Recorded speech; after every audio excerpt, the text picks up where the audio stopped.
Hey, what's going on, Ramley? Welcome to the Rams Skinny here on the LAFB network. We are Los Angeles Sports. This is your daily dose of Rams news. And Skinny, we get to talk kind of about a real football game. This is kind of our first actual preview show of the season as the Rams kick off the preseason this Saturday, 4 p.m. against the Dallas Cowboys. Obviously, they had their joint practice with them a few days ago. Skinny T was there in person. We did a full recap of that. You can check that out on the Rams LAFB YouTube channel or LAFBnetwork.com if you have not already. But we'll see live actual game action at SoFi Stadium this Saturday. So a little bit of a preview. No one of big consequence will play per usual as the Rams do. So we'll kind of go through the depth chart, talk about who we actually think we'll see and who we're excited about seeing. First, though, we got to get to some injury updates. A lot of them came flying today, which is Thursday, from Sean McVay after practice. So we'll jump into that. But first and foremost, my man, Mr. Skinny T, how are we doing today? And a hot one in the South, and we're almost touching triple digits. Yeah, man. I'm glad to be back in my home office, home studio. Better lighting, a little bit more chipper than I was on that last show. A little bit tired from a night in a hotel bed, but yeah, football. You know, we keep saying it's back. It's back. It's not back yet, but it's more fun. It's more fun to talk about this stuff than, rankings and rumors and whatnot. Yeah, exactly. So real, actual situational football in a way. All right, we'll start with the big one. And some of these injuries we'll go quick because I know we've talked about them a lot, but got to give updates. Matthew Stafford, we already talked. I mean, I'm surprised now how many outlets are really covering the fact that he has the aggravated disc. Like I've seen all these like push notifications come from like ESPN, The Athletic today. You know, we talked about that 2 days ago when that came out. So I'm kind of surprised they're just getting that out. But anyway, so McVay confirmed, I guess, publicly aggravated disc for Matthew Stafford, did get a epidural to deal with that. But the positive side, Skinny. So I don't want to say we're doom and gloom, but a little bit more pessimistic about the situation, a little bit more worrisome about the situation. But Sean McVay said they will do a test workout on Saturday. So, seemingly before the game. Now, he's not, no matter what, playing, but they'll do a test workout probably before the game Saturday. If it goes well, Matthew Stafford will be back at practice next week. Are you surprised by this all of a sudden speedy timeline all of a sudden out of nowhere? Well, we come at it with this like pessimistic view because Sean McVay does not change his language regardless of how serious or not an injury is or is not. Like we are left to speculate, and our speculation kind of points towards doom and gloom, I guess, because 37-year-old quarterback. This is the bed they've made for themselves, and 37-year-old back problems are a real thing, especially for a guy who's been beat up and suffered back problems in the past. And getting word that it's a aggravated disc, that's something that can come back up after, let's say, one hit. So that's why I just in our defense, not trying to be pessimistic, we love being optimistic, but Sean McVay puts us in this position repeatedly over and over again. Yeah. So, if he came out early on and just said exactly what it was, it went from day to day to week to a herniated or bulging or aggravated problem. And then all of a sudden, if it was a game situation, he said this as well. If it was a game this week, he would be cleared and ready to go. No problem. So all these mixed messages flying at us. So it's good to have some concrete timeline of going, okay, well, let's see what happens on Saturday. And then, we can ask another question to McVay and maybe get another accurate answer. This is why you teach your kids, just tell the truth. That clears everything up. Yeah. Not saying that he was lying exactly. Yeah. Well, what's funny is he didn't change his tune in terms of like no concern. We're just taking it real cautiously. All indications are we're good for week one. Like he was real steady Eddie and all that.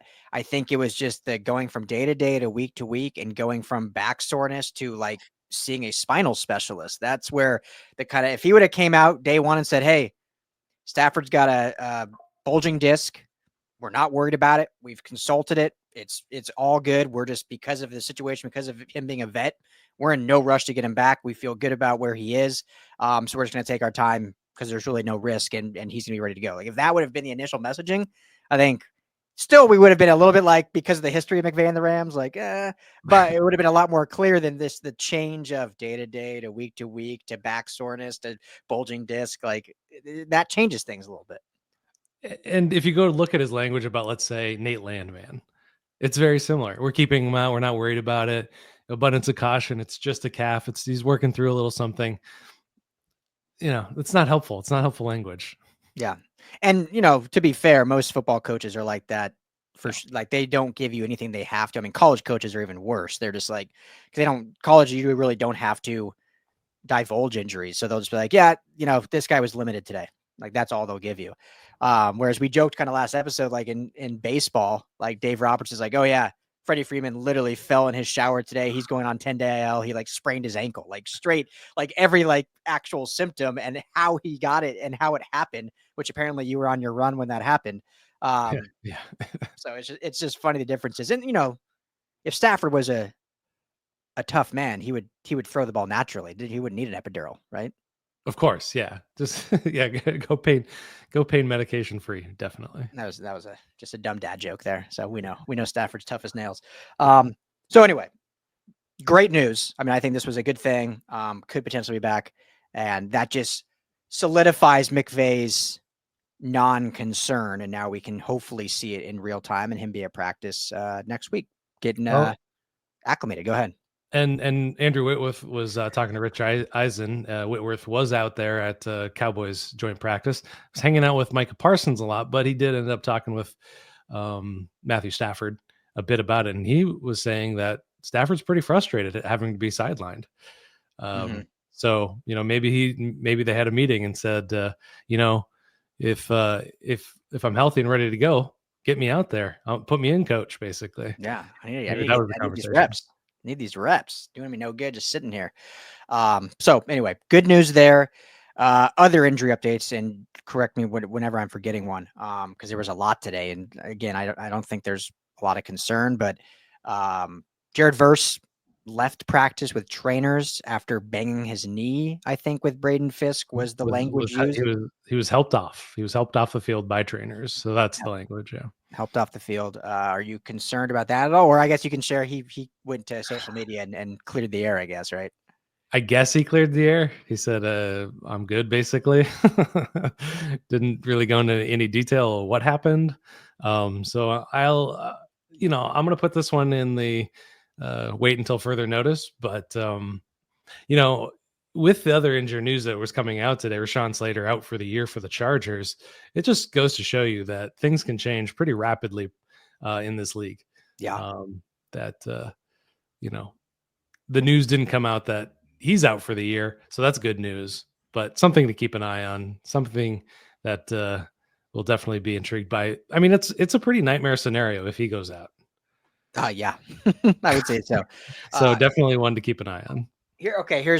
I feel like every episode we got to have one of those get off my lawn soapbox speeches. So I'll get mine out of the way now. What's so, I don't know, frustrating is the right word, but when you think about practice and training camp in general, like the league is doing so much to, I don't want to say soften the game, but for sure attempt to have less injury and less wear and tear in practice, obviously limiting how much you can practice, how much you can hit in practice, and then coaches doing above and beyond, basically like Sean McVay being one of those coaches that like, we're not going to hit really at all. However, so you have all those things to try to lengthen careers on, which overall I think is good. Player health, player safety is all a good thing. These guys have been playing football a long time. I don't think you have to go Oklahoma drill 24/7 in full pads or whatever. What I don't get though is when you go in thud situations, which the Rams have been in quite a bit, which is, not full tackle, but you're still the guys on the line are still hitting each other. Why are you in shorts? Like, I just don't like it. If as simple as Jared Verse banging knees, I mean, if you're wearing your normal pads and you have your knee pads on, how they're supposed to be. Now these guys wear less and less pads every year for whatever reason. Like things like that, like bone bruises, like they're just not going to occur. So I'm not saying it's going to solve everything, but like what's the point of being in shorts if you're going in thud. Like, just wear the full garment. You're out there for an hour and a half. Like, it's really that big of an inconvenience to wear like the leg pads? Am I Yeah, I crazy? see. No, not at all. I mean, I would pad up definitely if I was flying around the field with other 300-pound men or Yeah. Like whatnot. when I was in high school, when we were in, we called it shells. If we were just in helmet and shoulder pads, shells, that was basically a walkthrough day, or like just individual. Like we were doing nothing, like no contact of any kind. If there was any contact, and again, not even full tackling, but you're coming into contact with another teammate, full pads. So I don't get this like wearing sweatpants and shorts, but going thud. Like, just wear the Protect frick leg yourself. pads and Protect stop with yourself. these bone bruises and stuff. Yeah. Yeah.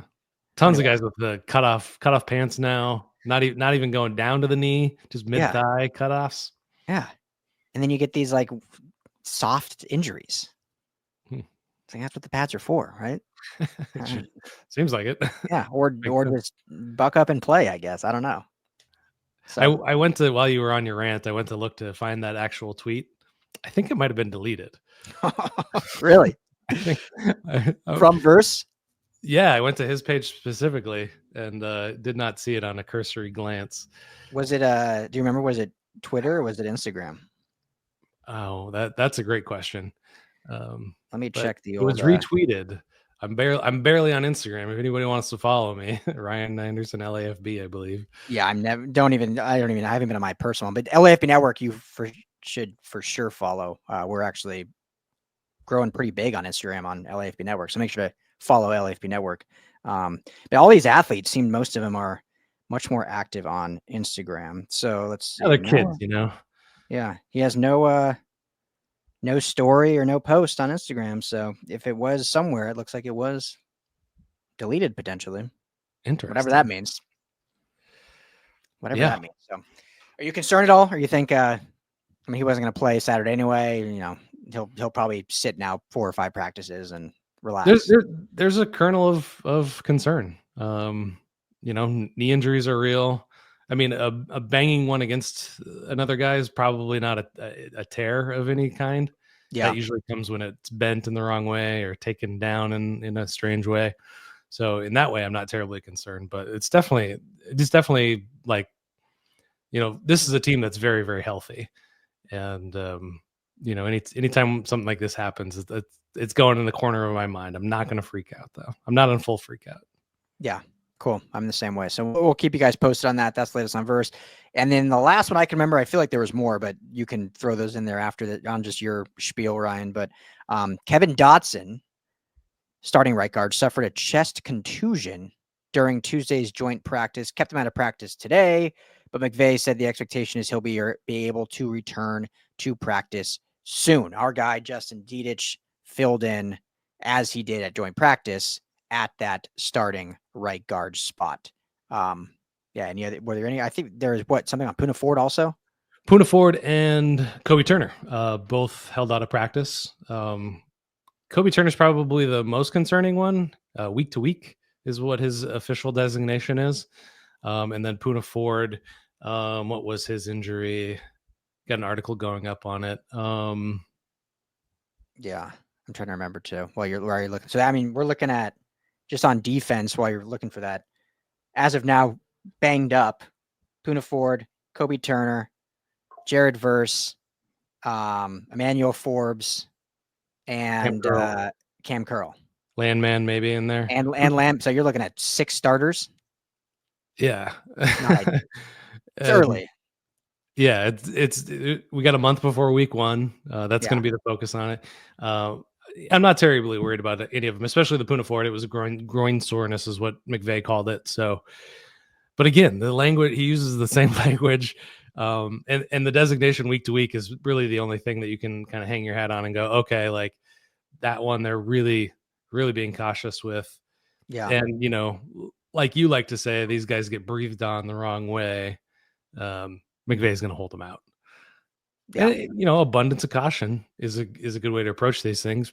Typically a very healthy team, historically so in some cases. But you got it. Like I was saying about the Rashawn Slater situation, like these things can take a wild turn really quickly. So that's why we keep you guys up to date and tell you everything that we can possibly tell you about them, everything that we know about them. Just in, nothing's as serious as being ruled out for the whole year. So yeah, you're not Chargers. At least Rams fans aren't Chargers fans right now, so I feel very blessed with that. I'm sure a lot of them are happy about that. Yeah, in general, regardless of injury. But yeah, so nothing overly concerning. It will be interesting because, kind of as you said, historically this Rams team has been very healthy during the McVay era, but in reality, since 2022, when 2022 was their disastrous injury-filled season, like they've actually had a lot of injuries every year since then. 23 and obviously last year, we've seen a lot of top guys go down. We know about Puka Nacua. We know about Cooper Kupp. We know about Kyren Williams missing time. We know about Stafford's kind of ailments here and there. We know about the offensive line turnstile that was last year and in 2023. We know about some of the defensive secondary issues. So in reality, this team hasn't been very healthy the last 3 seasons. Not saying I'm blaming the philosophy of how this organization runs things in practice. Sometimes it is just bad luck, but there are times when the way you practice is the way you play, and that can sometimes translate to injuries, because if you're changing that much drastic from practice to game speed and physicality, McVay said, here's the last thing I'll say, and then we'll move on to the depth chart. And again, I don't want to sound negative here, but it's going to come across that way, but I apologize, but it's just, kind of the reality. McVay said one of the practices, I can't remember if you were with me, but one of the training camps I was at, and I was in the scrum after, and I think it was McVay, and he said, we're excited about I'm paraphrasing, but basically like this year we want to really up our physicality and be a physical football team. And I think we're in a good spot to prove that we are a physical football team. And I love that. I think we've talked about that over the last few years, right? How this Rams team went from kind of the glitz and glam to feeling more like a lunch pail, gritty team. And they've shown that with their style of play. However, their injury history has not shown that. And it's hard to prove you're a physical football team if you're not practicing physical. And then when the physicality of the game is thrust upon you, your injuries pile up. So that's my only concern with all these Nixon things. I don't think any of them are, as of now, any reason for worry. It's more of what they indicate of what could come once the rigors of the season are here and whatnot. So, we'll obviously monitor that, and, in McVay we trust, but it is an interesting thing that he wants to be a physical football team, but don't really practice physicality. Yeah, I mean, on one hand, you got the best ability is availability, and that's 100% true. You're not doing anybody any favors if you're on the sideline. Like I'll say this. Sorry, Skinny, I'm not trying to cut you off. No, everyone here, I say it all the time. I mean, as a network, we cover USC, but I more personally cover USC as well. So I'm at practice and whatnot. There was an open practice that Lincoln Riley let all of us media watches for observation. So I can't report on it. Even here on a Rams channel, I can't report on it. But the one thing I will say, the intensity and physicality of that padded college practice versus the mini Rams ones I've been to. Now, again, this is Rams beginning training camp, not their actual practices. So I don't want to speak on that. I'm sure it's different in season. And this is obviously with fans here. It's not going to show everything. It's a very kind of, soft, dry run through. So it is different. I understand that. But it was a stark difference, the physicality and intensity of this college practice versus a Rams practice. And so take that for what you want. But well, and the Cowboys version of thud tackling, which was what they were doing at the joint practice, versus what the Rams version of thud practicing, there is a level up in physicality. Even that, a lot more guys going to the ground in thud tackling with the Cowboys. Yeah. So hopefully, everything is fine. But just an observation. So, all right. So real football being played here in 48 hours or what? So, obviously we're not going to see any of the real starters.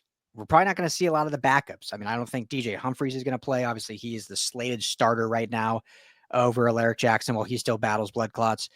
Jimmy Garoppolo, I don't think we'll see him. I don't think it's been officially announced, but don't think we'll see him. So, a fun 4 quarters, most likely of Stetson Bennett, or maybe a couple drives of Dresser win there at the end. So where do you want to start? Do you want to start with the receiving core?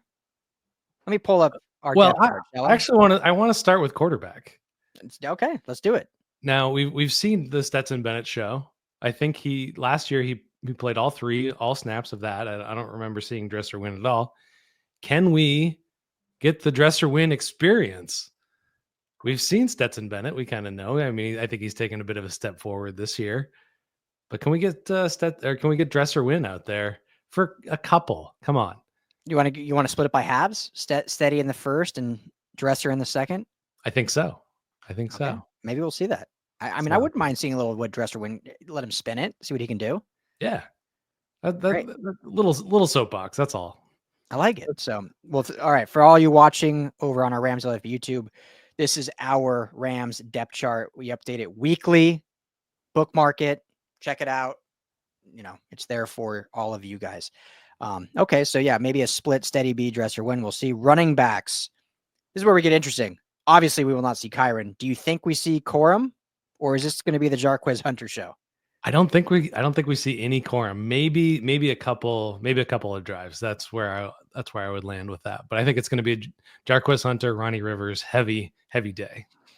Yeah, if we don't see Corum, obviously that is a very real indication that he has solidified RB2, at least as of now, which I know you and I have kind of gone back and forth on. I think we've spoken very highly on Jarquez Hunter, but because he is a rookie, obviously I think he will get some run just to get more reps. But yeah, I'm curious. I believe we could see Corum for a quarter. I could be completely wrong on that. If anyone, I don't know if Rivers, I feel like has kind of proven himself. Like he doesn't really need to do a he's been with the team long enough. He's just your kind of staple RB3, RB4. But you got to have more than, one running back out there. So we'll see. But yeah, I agree with you. Corum at most a quarter, maybe not at all. Yeah. I'm excited to see Hunter a lot. I am too. Yeah. I mean, we've raved about him. Now we get some real action in there. And I think he's got a chance to really show, what we've seen, just that physicality and some of that explosiveness. Yeah, absolutely. So, okay. Receivers, we know no Davante Adams. We know no Puka Nacua. Probably not Tutu Atwell. No. Do we even see Jordan Whittingham? I don't think so. I think we're going to see a lot of Mumfield, a lot of Xavier Smith, and kind of a rotation of Mario Williams, Drake Stoops, and Britton Covey. Yeah, I agree. I could see that too. Whittington, if he does play and he gets receivers reps, it'll, I think, be more so because they want him to get some special teams reps because we know he'll probably play in that role in some capacity, whether it's in the return game or like a gunner role. So that maybe he'll get a couple of receiver reps from that as well. But I agree. I think Mumfield has looked great in training camp. So it'll be fun to see him out there as the rookie, see how he can continue to kind of grow in that role. We know Xavier Smith well, but I think he'll get reps. And then, yeah, I'm excited to see Mario Williams out there. We saw him catch a tutty in training camp one of the days we were there together, and see if he can do that on the big stage of SoFi. Yeah, definitely. It's a really interesting group of receivers, especially with Katana Mumfield out there. I'm a big Xavier Smith guy. Still like how he plays. So excited to see he's still on the roster and actually, getting to see him play is exciting for me. So looking at tight end, we didn't mention, but Terrence Ferguson has been a little banged up. I don't believe he's been back to practice. So I don't think, unless you're hearing differently, I don't think we'll see him at all Saturday. Which leaves it not a lot of depth. It's basically Davis Allen. Davis Allen is probably the only guy. Anthony Torres maybe will get out there. Yeah. We certainly won't see Tyler Higbee, and I don't think we'll see Parkinson either. Yeah, I mean, Terrence Ferguson might end up playing, depending how he's feeling. Just a couple though. I doubt. I mean, they're going to be scraping the bottom of the barrel. Maybe they'll go sign a guy off the street to stick in there for some reps. Yeah, I mean, you got to have some guys out there, regardless of your philosophy. But yeah, I think we'll see a lot of Davis Allen, which will be good. I mean, Davis Allen, I think, is that kind of fringe, tight end 3, tight end 4. Obviously, right now he's ahead of Terrence Ferguson, but get him more reps out there and more acclimated would be good. And we'll see with Anthony Torres what he can do as well. All right, offensive line, obviously no Jackson. Larry Jackson is out just regardless of any physical activity.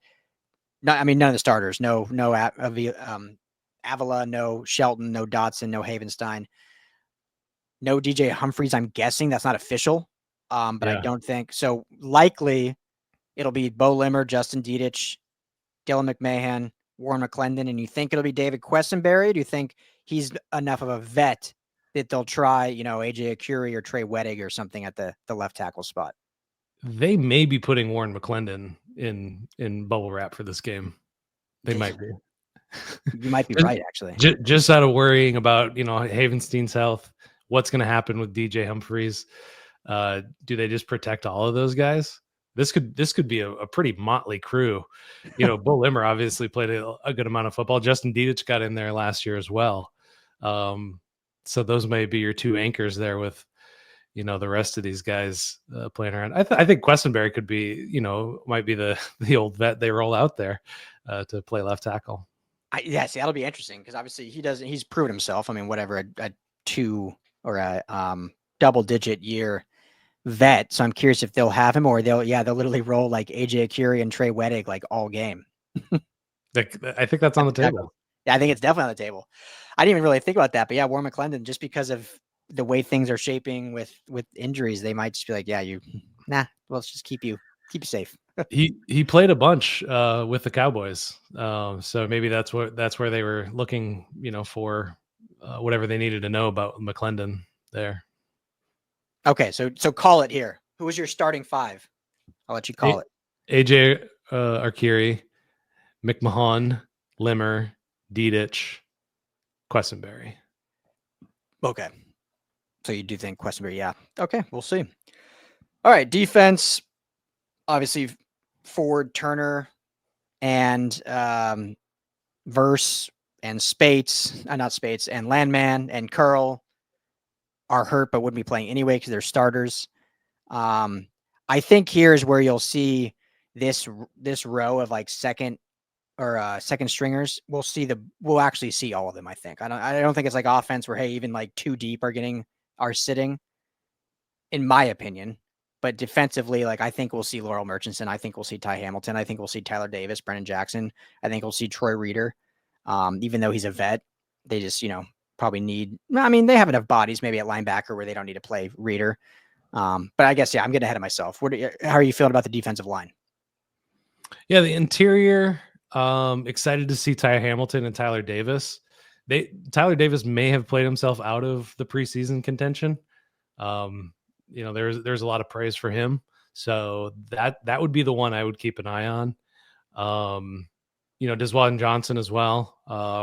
I think we're going to see him because, they need some of these guys out there. So, that's, if I'm, you're thinking you're 2-3 guys in the middle, Laurel Murchison, Desjuan Johnson, and Ty Hamilton there. And then for the outside linebackers, that's a huge question. If Verse misses time, if Byron Young misses time, these guys are pretty untested from professional standpoint. But, they've kind of, started to accumulate some depth with Josiah Anderson, 3rd rounder. He's getting praise from Daniel Jeremiah just the other day, saying this is the guy you should keep an eye out for. Undersized, super speedy. He is just a quintessential Rams edge rusher at this point. So yeah, definitely some excitement and a lot to learn in terms of who's going to be the depth and if they have anybody behind the top 2. And I think that's a great position to watch in this one, which we'll be watching closely. And the 2 players that I'm really excited about are Josiah Stewart, who you alluded to, and then Brennan Jackson, who was drafted last year.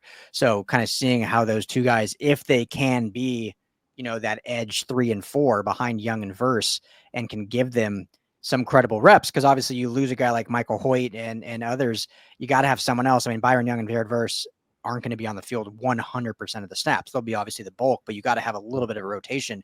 And so if Josiah Stewart can really go into that quickly as a rookie, or Brennan Jackson now in year 2, or obviously, Nick Hampton or Kyer Thomas can have some versatility as well. I think that'd be fun to see. I'm excited to see Jameel Muhammad, former Trojan. I think he'll be a fun one too at that edge position. He's obviously fighting for a roster spot. But did some good things at USC, and it'll be fun to watch him still out here in LA. So looking at interior linebackers, Skinny, I guess I got ahead of myself. Like, do you think we'll see Troy Reeder play, or do you think there's enough depth with Chris Paul, with Tony Fields, with Elias, with Sean Doluck? There's a lot of hype about him, the undrafted free agent. Do you think there's enough depth with those 4 where they don't need to play Reeder either? I think Reader's going to have to play some snaps, but I think it's going to be a lot of Chris Paul Jr., a lot of Sean Dolak. I think those are going to be guys they're going to want a good look at, because those are quality guys for special teams as well. Yeah. So, I think that'll be important to check out. Yeah, absolutely. I'm really excited to see Sean Dolak.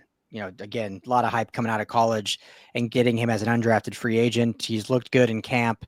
So it'll be fun to see him in real action against another opponent.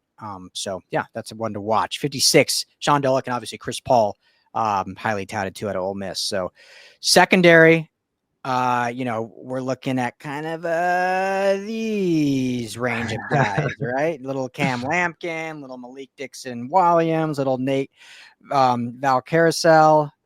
Who are you looking for in the secondary to actually play? I kind of wonder if Charles Woods is going to end up playing. I think Jalen McCullough's played himself into a rotational role for the secondary. Tanner Ingle as well. Mm-hmm. I don't think Kobe Durant's going to see much playing time.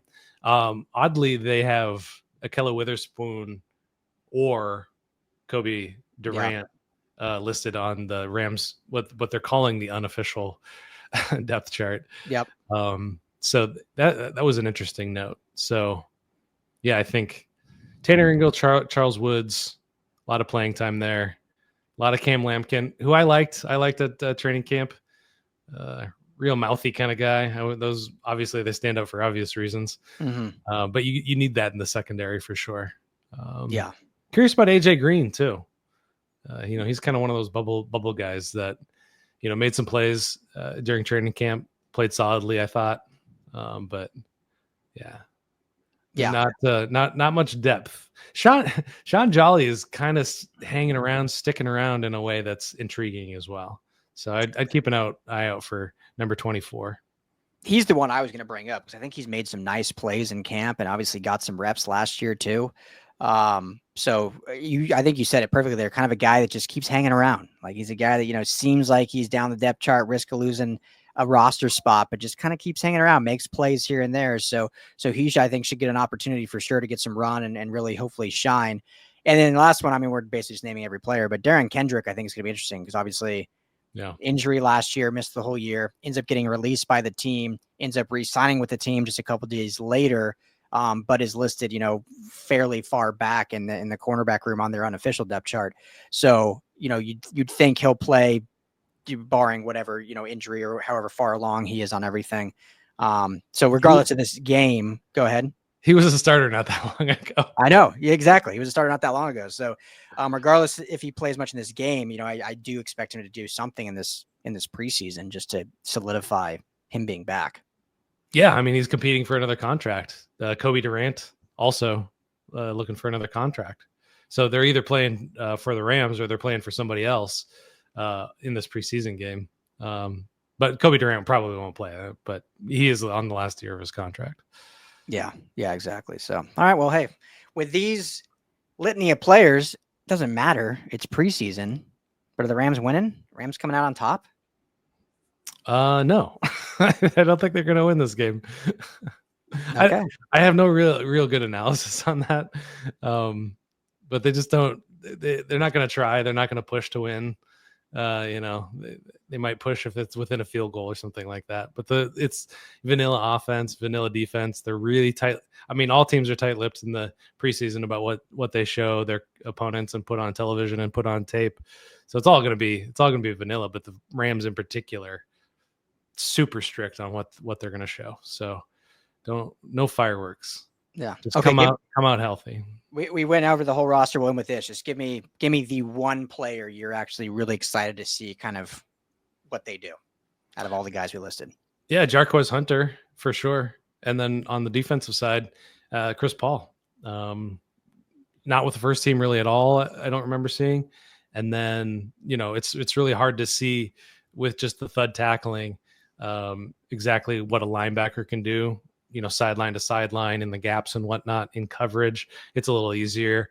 But yeah, just kind of curious if they can kind of pull out this linebacking crew, if they can make something out of, chicken salad out of chicken poo, as they say. Yeah. Love that. So Yeah, for me on defense, we talk about a bunch, but I'll go Josiah Stewart. Really just want to see someone solidify as that kind of edge 3 spot. Not saying it's necessarily going to be him as a true rookie out of Michigan, but, excited to see what he can do. Then on offense, I'll take the obvious one. Like, what's Steady B going to look like? What's Stetson Bennett going to look like out there? Anyone, I don't want to sound like a know-it-all, but I think anyone that knows anything knows that he is not the future of the Rams. The question now is, can he be the future backup of the Rams? Like, he is basically competing to stay with the Rams organization as the backup quarterback if the Rams, don't decide to re-sign Jimmy Garoppolo after this year. And so can he show enough? Can he show enough leadership, enough command in the huddle, enough of the accuracy, the arm talent to be a viable backup if anything were to happen, with the future of the room. So not looking for him to be the wow of like, oh, this guy's the future of the team, but this guy is the future of being on the team as a backup quarterback. So excited to see what he does. Hope he looks great. Yeah, I'm always rooting for the guy. Yeah. I don't think he's an NFL quarterback at this point, but as always, I like to stand to be corrected. If I'm wrong, I'll change my opinion for sure. 100%. So we shall see. Let us know what you guys think in the comments. Any worries about this Rams kind of slew of injuries right now? No concern at all. Would love to hear from you guys. You can just comment below. If you're on the Rams LAFB YouTube page, you can hit us up on Twitter, LAFB Network. Go to our website, LAFBnetwork.com. Comment anywhere there. We also have a Rams message board up there that we're going to start pushing a lot more. It's a lot of interactive. During games, we'll actually it's a live chat feature. We will interact with everyone and just chat and hang out, which I know Skinny T is absolutely fired up about. But yeah, so we'll start promoting that a little bit more on the show as we get closer to the season. But yeah, thank you all for hanging out with us as always. Everyone enjoy the game. I mean, it's real football, regardless if it's preseason and backups. Real football is back, and the real football is literally exactly a month away, which is exciting. Dang. We made it a month away from regular season football. Well, that'll do it here for the Rams. Skinny, thank you as always for hanging out. Everyone be well, be safe. We'll be back soon with plenty more Rams talk.